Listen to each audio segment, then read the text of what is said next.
ಪ್ರೀತಿ ಗಳಿಸೋದು ಕಷ್ಟ, ಗಳಿಸಿದ ಮೇಲೆ ಅದನ್ನ ಮೇಂಟೈನ್ ಮಾಡೋದು ತುಂಬಾ ಕಷ್ಟ. ಸುದೀಪ್ ಅವರು ಕೂಡ ನಿಮ್ಮನ್ನ ತುಂಬಾ ಮೆಚ್ಕೊಂಡ್ರು, ನಿಮ್ಮ ವ್ಯಕ್ತಿತ್ವ ನಂಗೆ ಇಷ್ಟ ಆಯ್ತು ಅಂತ ಹೇಳಿದ್ರು. ಹೊರಗಡೆ ಚೆನ್ನಾಗಿ ಕಾಣಿಸ್ಬೇಕು ಅಂತ ಆಕ್ಟಿಂಗ್ ಮಾಡೋದು ನಾನಲ್ಲ. ಬಿಗ್ ಬಾಸ್ ಅನ್ನೋದೇ ಒಂದು ಪರ್ಸನಾಲಿಟಿ ಗೇಮ್. ಎಲ್ಲರೂ ಕೇಳ್ತಿದ್ರು ದೇವಸ್ಥಾನಕ್ಕೆ ಹೋಗಿಲ್ವಾ, ನನಗೆ ದೇವಸ್ಥಾನ ಅನ್ಸಿದ್ದು ಸರ್. ಐಡಲ್ ಅಂತ ಸುದೀಪ್ ಸರ್ ಏನಿದಾರೋ ಪುನೀತ್ ಸರೂ ಹಾಗೆ ಇದ್ದಿದ್ದು. ಅಪ್ಪು ಸರ್ನ ಭೇಟಿ ಆಗುವಂತಹ ಸಂದರ್ಭ ಬಂದಿತ್ತ ನಿಮ್ಗೆ? ಇಲ್ಲ, ಅದೊಂದು ನನ್ನ ಲೈಫ್ನಲ್ಲಿ ಒಂದು ಕೊರಗಿದೆ. ನಮಸ್ಕಾರ ಸ್ನೇಹಿತರೆ, ನ್ಯಾಷನಲ್ ಟಿವಿಯ ವಿಶೇಷ ಸೆಗ್ಮೆಂಟ್ಗೆ ಸ್ವಾಗತ. ನಾನು ಸುಜಯ್ ರಾಜ್. ಸ್ನೇಹಿತರೆ, ಬಿಗ್ ಬಾಸ್ ಸೀಸನ್ 10 ಮೊನ್ನೆ ಅಷ್ಟೇ ಮುಗ್ದಿದೆ. ಸೊ ಪೀಪಲ್ಸ್ ಚಾಂಪ್ ಅಂತಾನೆ ಹೇಳ್ಬೋದು. ಈ ಒಂದು ಕಂಟೆಸ್ಟೆಂಟ್ ಇಲ್ಲದೆ ಇರ್ತಿದ್ದಿದ್ರೆ ಬಿಗ್ ಬಾಸ್ ಸೀಸನ್ 10 ಬೇರೆ ಥರನೇ ಇರ್ತಿತ್ತು ಅಂತ ಕಿಚ್ಚ ಸುದೀಪ್ ಸರ್ ಕೂಡ ಹೇಳಿದರು. ಸೊ ನಾನು ಯಾರ ಬಗ್ಗೆ ಮಾತಾಡ್ತಾ ಇದ್ದೀನಿ ಅಂತ ನಿಮ್ಗೆ ಆಗಲೇ ಗೊತ್ತಾಗಿರುತ್ತೆ. ಸದ್ಯಕ್ಕೆ ನಮ್ಮ ಜೊತೆಗೆ ವಿನಯ್ ಗೌಡ ಅವರಿದ್ದಾರೆ. ಈಗ ಆಲ್ಮೋಸ್ಟ್ ಬಿಗ್ ಬಾಸ್ ಮುಗಿದು ಆಲ್ಮೋಸ್ಟ್ ಒಂದು 48 ಅವರ್ಸ್ ಕೂಡ ಆಗಿಲ್ಲ. ಈಗ ಬಂದು ಅಪ್ಪು ಅವರ ಸಮಾಧಿಗೆ ಬಂದು ಅವರ ದರ್ಶನವನ್ನು ಪಡ್ಕೊಂಡಿದ್ದಾರೆ. ಜೊತೆಗೆ ಪಾರ್ವತಮ್ಮನವರು ಮತ್ತು ಅಣ್ಣವರ ದರ್ಶನವನ್ನು ಕೂಡ ವಿನಯ್ ಗೌಡ ಅವರು ಪಡ್ಕೊಂಡಿದ್ದಾರೆ. ನಮ್ಮ ಜೊತೆಗೆ ಇವತ್ತು ಮಾತಾಡ್ಲಿಕ್ಕೆ ಸಿಕ್ಕಿದ್ದಾರೆ. ಮಾತಾಡಿಸ್ತಾ ಹೋಗೋಣ ಬನ್ನಿ. ಸರ್ ನಮಸ್ಕಾರ. ನಮಸ್ತೆ ಸರ್, ಹೇಗಿದ್ದೀರಾ ಸರ್? ಚೆನ್ನಾಗಿದ್ದೀನಿ, ನೀವು ಹೇಗಿದ್ದೀರಾ? ನಾನು ಕೂಡ ಚೆನ್ನಾಗಿದ್ದೀನಿ. ಸೊ ಬಿಗ್ ಬಾಸ್ ಮುಗ್ದಿದ್ದೆ ತಡ, ಅದರ ನಂತರ ನಿಮ್ಮ ಆ್ಯಕ್ಟಿವಿಟಿ ಅಂತ ಹೇಳಿದ್ರೆ ಅಪ್ಪು ಸಮಾಧಿಗೆ ಬಂದು ನೀವು ಆ್ಯಕ್ಚುಲಿ ಅಪ್ಪು ಸರ್ನ ದರ್ಶನ ಪಡ್ಕೊಂಡಿರೋವಂಥದ್ದು. ಸೊ ಏನಿದರ ಉದ್ದೇಶ ಸರ್? ನನಗೆ ಒಂದು ಐಡಲ್ ಅಂತ ಸುದೀಪ್ ಸರ್ ಏನಿದಾರೋ ಪುನೀತ್ ಸರೂ ಹಾಗೆ ಇದ್ದಿದ್ದು. And he will always remain in our arts. ಎಲ್ಲರೂ ಕೇಳ್ತಿದ್ರು ದೇವಸ್ಥಾನಕ್ಕೆ ಹೋಗಿಲ್ವಾ, ಇನ್ನೊಂದು ಕಡೆ ಹೋಗಿಲ್ವಾ, ಮತ್ತೊಂದು ಕಡೆ ಹೋಗಿಲ್ವಾ ಅಂತ.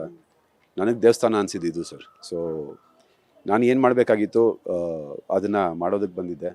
ಇನ್ಫ್ಯಾಕ್ಟ್ ತುಂಬ ಖುಷಿ ಇದೆ, ಹೊರಗಡೆ ಬಂದಿದ ತಕ್ಷಣ ಇಷ್ಟೊಂದೆಲ್ಲ ಪ್ರೀತಿ ಸಿಗ್ತಾ ಇದೆ ನನಗೆ. ಆ್ಯಂಡ್ ಇದೆಲ್ಲ ನಮ್ಮ ನೋಡಿ, ಇಂಡಸ್ಟ್ರಿನಲ್ಲಿ ನಮಗೆ ದೇವರುಗಳು ಅಂತ ಅನಿಸೋದು ಅಪ್ಪು ಸರು ಮತ್ತು ಅಣ್ಣ ಅವರು. ಸೊ ಫಸ್ಟು ನಾನು ನನ್ನ ದೇವಸ್ಥಾನಕ್ಕೆ ಬಂದೆ. ಇನ್ಮೇಲೆ ಬೇರೆ ದೇವಸ್ಥಾನಗಳಿಗೆಲ್ಲ ಒಂದು ಟೂರ್ ಬಾಕಿ ಇದೆ. ಸರ್, ನೀವು ಒಂದು ಮಾತು ಹೇಳಿದ್ರಿ, ಆ್ಯಕ್ಚುಲಿ ಇಂಡಸ್ಟ್ರಿಯಲ್ಲಿ ಇರೋರಿಗೆ ಅಥವಾ ಆರ್ಟಿಸ್ಟ್ ಆದವ್ರಿಗೆ ದೇವಸ್ಥಾನ ಅಂತ ಹೇಳಿದ್ರೆ ಈ ಒಂದು ಅಪ್ಪು ಸರ್ ಸಮಾಧಿ ಮತ್ತು ಅಣ್ಣ ಅವ್ರ ಸಮಾಧಿ ಅಂತ. ಅಫ್ಕೋರ್ಸ್ 15 ವರ್ಷದಿಂದ ನೀವು ಆ್ಯಕ್ಚುಲಿ ಇಂಡಸ್ಟ್ರಿಲಿ ಇದ್ದೀರಾ, ಸಾಕಷ್ಟು ಸೀರಿಯಲ್ಗಳಲ್ಲಿ ನಟನೆ ಮಾಡಿದ್ದೀರಾ. ಈಗ ಇದಾದ ನಂತರ ಒಂದು ಬಿಗ್ ಬಾಸ್ ಅಂತ ಬರುತ್ತೆ, ಅದಾದಮೇಲೆ ನಿಮಗೆ ಸಿಗ್ತಾ ಇರುವಂತಹ ಜನಗಳ ಪ್ರೀತಿ. ಇನ್ಫ್ಯಾಕ್ಟ್ ಈಗಲೂ ನಾವು ನೋಡ್ತಾ ಇದ್ದೀವಿ, ನಿಮ್ಮನ್ನು ಹೋಗೋದಕ್ಕೆ ಬಿಡ್ತಾ ಇಲ್ಲ, ಜನ ಮುಚ್ಕೊಳ್ತಾ ಇದ್ದಾರೆ, ಪ್ರೀತಿ ತೋರಿಸ್ತಾ ಇದ್ದಾರೆ, ಫೋಟೋ ತೆಗಿತಾ ಇದ್ದಾರೆ. ಇದ್ರ ಬಗ್ಗೆ ಏನು ಹೇಳಕ್ಕೆ ಇಷ್ಟಪಡ್ತೀರಾ? ಇದೊಂದು ಜವಾಬ್ದಾರಿ ಸರ್. ಅಂದರೆ ಪ್ರೀತಿ ಗಳಿಸೋದು ಕಷ್ಟ, ಗಳಿಸಿದ ಮೇಲೆ ಅದನ್ನು ಇಟ್ಕೊಳ್ಳೋದು, ಮೇಂಟೈನ್ ಮಾಡೋದು ತುಂಬ ಕಷ್ಟ. ಇದೊಂದು ಜವಾಬ್ದಾರಿ ನನಗೆ. ಎಲ್ಲೂ ಈ ಪ್ರೀತಿಗೆ ಹಾನಿ ಆಗದೆ ಇರೋ ಹಂಗೆ, ಎಲ್ಲೂ ಈ ಪ್ರೀತಿ ಕಳ್ಕೊಳ್ದೇ ಇರೋ ಹಂಗೆ ಇವ್ರನ್ನ ಎಂಟರ್ಟೈನ್ ಮಾಡಿಕೊಂಡು ಲೈಫ್ ಲಾಂಗ್ ಇರೋದೇ ನನ್ನ ರೆಸ್ಪಾನ್ಸಿಬಿಲಿಟಿ ಅಂತ ಅಂದ್ಕೊಂಡಿದ್ದೀನಿ. ಸೊ ಈ ಪ್ರೀತಿನ ಉಳಿಸ್ಕೊತೀನಿ ಸರ್. ಸರ್, ಅಪ್ಪು ಸರ್ ಅಂತ ಹೇಳಿದರೆ ಕನ್ಸಿಸ್ಟೆನ್ಸಿ, ಕಂಟೆಂಟು ಮತ್ತು ವ್ಯಕ್ತಿತ್ವಕ್ಕೆ ಅವ್ರ ಹೆಸರುವಾಸಿ ಆದಂಥವ್ರು ಆ್ಯಕ್ಚುಲಿ. ಸೊ ಬಿಗ್ ಬಾಸ್ ಮನೆಯ ವ್ಯಕ್ತಿತ್ವಕ್ಕೆ, ಒಳ್ಳೆ ವ್ಯಕ್ತಿತ್ವ ಅಂತ ಆ ಒಂದು ವಿಷಯಕ್ಕೆ ನೀವು ಹೆಸರುವಾಸಿ ಆದ್ರಿ. ಆ್ಯಕ್ಚುಲಿ ಬಿಗ್ ಬಾಸಿಂದ ಮನೆಯಿಂದ ಹೊರಗೆ ಬಂದ ತಕ್ಷಣ ಸುದೀಪ್ ಅವರು ಕೂಡ ನಿಮ್ಮನ್ನು ತುಂಬ ಮೆಚ್ಕೊಂಡ್ರು, ನಿಮ್ಮ ವ್ಯಕ್ತಿತ್ವ ನಂಗೆ ಇಷ್ಟ ಆಯಿತು ಅಂತ ಹೇಳಿದ್ರು. ಸೊ ಅಪ್ಪು ಸರ್ ಸಮಾಧಿಯಲ್ಲಿದ್ದೀರಾ. ಸೊ ಇವತ್ತಿನ ಈ ಒಂದು ಸ್ಪೇಸಲ್ಲಿ ನಿಮ್ಮನ್ನು ನೀವು ನೋಡ್ಕೊಳ್ತಾ ಇರೋದಕ್ಕೆ ಎಷ್ಟು ಖುಷಿ ಆಗುತ್ತೆ ನಿಮಗೆ ಅಂತ?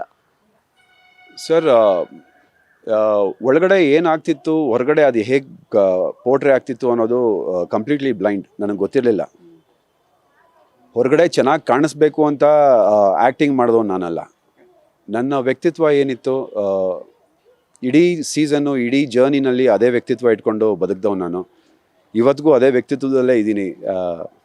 ಆ್ಯಕ್ಟಿಂಗ್ ಮಾಡೋದಕ್ಕಾಗೋದಿಲ್ಲ ಸರ್, ಭಾಳ ದಿವಸ ಆ್ಯಕ್ಟಿಂಗ್ ಮಾಡೋದಕ್ಕಾಗೋದಿಲ್ಲ ಆ ಮನೆಯಲ್ಲಿ ಎಸ್ಪೆಷಲಿ. ಆ್ಯಂಡ್ ಬಿಗ್ ಬಾಸ್ ಅನ್ನೋದೇ ಒಂದು ಪರ್ಸ್ನಾಲಿಟಿ ಗೇಮ್. ಅಂದರೆ ಒಬ್ಬರ ವ್ಯಕ್ತಿತ್ವ ಹೇಗಿದೆ ಪರ್ಸ್ನಲಿ ಅಂತ ತೋರಿಸುವಂಥ ಗೇಮ್. ಅಲ್ಲಿ ನಾವಾಗಿರಲಿಲ್ಲ ಅಂತಂದರೆ ಈ ಜನರ ಪ್ರೀತಿ, ಇಷ್ಟೊಂದು ಅಭಿಮಾನ ಎಲ್ಲ ಸಿಗೋದು ಡೌಟು. ಸೊ ಇವತ್ತು ಸಿಗ್ತಾ ಇದೆ ಅಂದರೆ ನಂತನ ಜನರು ಮೆಚ್ಕೊಂಡಿದ್ದಾರೆ. ಆ್ಯಂಡ್ ಆಲ್ಸೋ ನನ್ನ ಕೋಪ ಆಗಲಿ, ನಾನು ಕಿರ್ಚಾಡೋದಾಗಲಿ, ಅರ್ಚಾಡೋದಾಗಲಿ, ಅದಕ್ಕೂ ಮೆಚ್ಚುಗೆ ಸಿಕ್ಕಿದೆ. ತುಂಬ ಪ್ರೌಡ್ ಫೀಲ್ ಆಗುತ್ತೆ ಸರ್. ಎಲ್ಲ ಜನರಿಗೆ ಥ್ಯಾಂಕ್ಸ್ ಹೇಳಬೇಕು ನಾನು. ಸರ್, ಇವತ್ತು ಅಪ್ಪು ಅವ್ರ ಸಮಾಧಿಯಲ್ಲಿದ್ದೀವಿ. ಅಫ್ಕೋರ್ಸ್ ಬಿಗ್ ಬಾಸ್ ಬಗ್ಗೆ ನಾವು ಮತ್ತೆ ಕೂಡ ಮಾತಾಡ್ಬೋದು. ಸೊ ಅಪ್ಪು ಸರ್ ಅಂತ ಹೇಳಿದ್ರೆ ನಿಮ್ಮ ಮೈಂಡಲ್ಲಿ ಬರೋವಂಥದ್ದು ಏನು ಸರ್? ಆ್ಯಕ್ಚುಲಿ ಸುದೀಪ್ ಸರ್ ಮತ್ತು ಅಪ್ಪು ಸರ್ ಇಬ್ಬರೂ ಒಂದೇ ತಕಡಿಯಲ್ಲಿ ನಾನು ನೋಡ್ತೀನಿ ಅಂತ ಹೇಳಿದ್ರೆ ಆ್ಯಕ್ಚುಲಿ. ಬಟ್ ಇವತ್ತು ನಾವು ಅವ್ರನ್ನ ಕಳ್ಕೊಂಡಿದ್ದೀವಿ ಅನ್ನೋ ಒಂದು ಥಾಟಲ್ಲಿ ಇಲ್ಲ ನಾವು. ಅವ್ರು ಯಾವಾಗಲೂ ನಮ್ಮ ಜೊತೆಗಿರ್ತಾರೆ. ಕರ್ನಾಟಕದ ಜನಮನರ ಒಂದು ಮನಸ್ಸಿನಲ್ಲಿ ಇರ್ತಾರೋ, ಯಾವಾಗಲೂ ಜನಮನವನ್ನು ಗೆದ್ದಿರೋವಂಥವ್ರು ಅವ್ರು. ಆ್ಯಕ್ಚುಲಿ ನೀವು ಕೂಡ ಬಿಗ್ ಬಾಸಿಂದ ಇವಾಗ ಜನಮನ ಗೆದ್ದಿದ್ದೀರಾ. ಸೊ ಅಪ್ಪು ಸರ್ ಅಂದ ತಕ್ಷಣ ನಿಮಗೆ ಏನು ಜ್ಞಾಪಕ ಬರುತ್ತೆ ಸರ್? ಅಪ್ಪು ಸರ್ ಅನ್ನೋದು ಒಂದು ಮಾದರಿ ಸರ್. ಅಂದರೆ ಒಂದು ಲೈಫ್ನಲ್ಲಿ ಒಂದು ಒಳ್ಳೆತನ, ಒಬ್ರಿಗೆ ಒಳ್ಳೇದು ಮಾಡಬೇಕು ಅನ್ನೋ ಒಂದು ಮನಸ್ಥಿತಿ ಅವ್ರನ್ನ ನೋಡಿದ್ರೆ ಕಾಣಿಸುತ್ತೆ ಸರ್. ಅವ್ರನ್ನ ನೋಡಿದ್ರೆ ಬರುತ್ತೆ ಅದು ತಾನಾಗೆ ಸರ್. ರೆಸ್ಪೆಕ್ಟ್ ಅನ್ನೋದು ಒಂದು ಇರುತ್ತಲ್ಲ, ಕೆಲವರು ಕೇಳ್ಕೊತಾರೆ ನನಗೆ ರೆಸ್ಪೆಕ್ಟ್ ಮಾಡಿ ನನ್ನನ್ನು ಸರ್ ಅಂತ ಕರೀರಿ, ಇನ್ನೊಂದು ಕರೀರಿ, ಮತ್ತೊಂದು ಕರೀರಿ ಅಂದ್ಬಿಟ್ಟು. ಕೆಲವ್ರನ್ನ ನೋಡಿದ ತಕ್ಷಣ ಅನಿಸುತ್ತೆ ರೆಸ್ಪೆಕ್ಟ್ ಕೊಡಬೇಕು ಅಂತ. ಆ ಗೌರವ ಅನ್ನೋದು ಅಪ್ಪು ಸರ್ ನಮ್ಮ ಇಂಡಸ್ಟ್ರಿಗೆ. ಇಡೀ ಕರ್ನಾಟಕದಲ್ಲಿರೋ ಪ್ರತಿಯೊಬ್ಬರಿಗೂ ಗೊತ್ತು ಅವ್ರಿಗೆ ಎಷ್ಟು ಗೌರವ ಇದೆ ಅಂದ್ಬಿಟ್ಟು. ರೆಸ್ಪೆಕ್ಟ್ ಇನ್ನೊಂದು ಹೆಸರೇ ಪುನೀತ್ ಸರು. ಆ ಒಂದು ನಮ್ಮ ಕರ್ನಾಟಕ ಜನತೆನ, ನಮ್ಮ ಕನ್ನಡನ ಆ ರೆಸ್ಪೆಕ್ಟ್ ಕೊಡೋಂಗೆ ಮಾಡಿರೋದು ಪುನೀತ್ ಸರು. ಸೀರಿಯಸ್ಲಿ ಅವ್ರನ್ನ ನೋಡಿದ್ರೇ ಆ ಭಾವನೆ ಬರುತ್ತೆ. And that is what I learn from him, to get respect the way he got it. Sir, ಈಗ ಅಪ್ಪು ಸರ್ನ ಭೇಟಿ ಆಗುವಂತಹ ಸಂದರ್ಭ ಬಂದಿತ್ತ ನಿಮಗೆ ಯಾವಾಗಲಾದರೂ?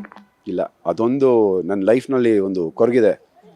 ಅವ್ರನ್ನ ಪರ್ಸ್ನಲಿ ಭೇಟಿ ಆಗುವಂಥ ಚಾನ್ಸ್ ಎಲ್ಲೂ ಸಿಗಲಿಲ್ಲ ನನಗೆ ಇಂಡಸ್ಟ್ರಿನಲ್ಲಿ. ಬಟ್ ಎಲ್ಲೋ ಒಂದು ಕಡೆ ಅದು ಕೊರಗಿತ್ತು.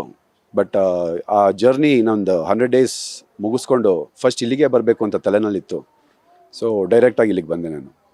ಸರ್, ಅಪ್ಪು ಸರ್ನ ನಿಮಗೆ ಭೇಟಿ ಆಗದೆ ಇರಲಿಕ್ಕೆ ಚಾನ್ಸಸ್ ಸುಮಾರು ಸಿಕ್ಕಿದೆ ಇದ್ದಿರ್ಬೋದು. ಬಟ್ ಆದರೆ ಟ್ಯಾಲೆಂಟ್ ಇದೆ ಅಂದ ತಕ್ಷಣ, ಒಳ್ಳೆತನ ಇದೆ ಅಂದ ತಕ್ಷಣ ದೊಡ್ಡ ಮನೆ ಯಾವತ್ತೂ ಅವರನ್ನು ಸಹಕಾರ ಕೊಟ್ಟಿದೆ, ಬೆಳೆಸಿದೆ ಯಾವತ್ತೂ ಕೂಡ. ಸೊ ಅಪ್ಪು ಸರ್ ಕೂಡ ಅದಕ್ಕೆ ಹೆಸರುವಾಸಿ ಆಗಿದ್ದರು, ದೊಡ್ಡ ಅಂದರೆ ಟ್ಯಾಲೆಂಟ್ ಇದ್ದವ್ರನ್ನ ಬೆಳೆಸೋದ್ರಲ್ಲಿ, ಅಂಥ ವಿಷಯದಲ್ಲಿ. ಸೊ ಅವರ ಆಶೀರ್ವಾದ ಡೆಫಿನೆಟ್ಲಿ ನಿಮ್ಮ ಮೇಲಿರುತ್ತೆ. ನಿಮ್ಮ ಮುಂದಿನ ಪ್ರಾಜೆಕ್ಟ್ಸ್ಗೆಲ್ಲ ಒಳ್ಳೇದಾಗಲಿ ಅಂತ ನಾನು ಕೇಳ್ಕೊತೀನಿ. So all the best sir. Thank you so much sir. Thank you so much. ನಿಮ್ಮ ಹಾರೈಕೆ ಹೀಗೆ ಇರಲಿ. ಆ್ಯಂಡ್ ಜನರ ಪ್ರೀತಿ ಕೂಡ ಹೀಗೆ ಉಳಿಸ್ಕೊತೀನಿ. ನನ್ನ ಸಿನಿಮಾಗಳ ಮುಖಾಂತರ, ನನ್ನ ಆ್ಯಕ್ಟಿಂಗ್ ಮುಖಾಂತರ ಎಲ್ಲರಿಗೂ ಎಂಟರ್ಟೈನ್ ಮಾಡ್ತೀನಿ. ಅದೇ ನನ್ನ ರಿಪ್ಲೈ ಈ ಪ್ರೀತಿಗೆ. ಈ ಪ್ರೀತಿನ ಹೀಗೆ ಉಳಿಸ್ಕೊತೀನಿ sir. Thank you so much.